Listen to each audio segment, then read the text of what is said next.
Okay, today's thrift vlog is going to be about jewelry and accessories for spring. Winter is long gone and spring is here, which means we are removing the layers and adding accessories to jazz up our outfit.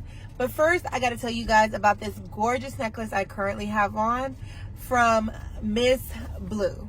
At MSBLUE, they craft exquisite jewelry that embodies love, tradition, and sustainability. They use moissanite diamonds and lab-grown gemstones, which means their water consumption is little to none. They pride themselves on sourcing high-quality fine jewelry in an ethical way. I have this gorgeous silver love necklace that just accentuates this red color that I have on, and it is just gorgeous in every capacity. Very dainty, very feminine. And I love it. And then I also have this gorgeous gold cross that I love. I am really strong about my faith, so I thought that this one would go really well in my collection.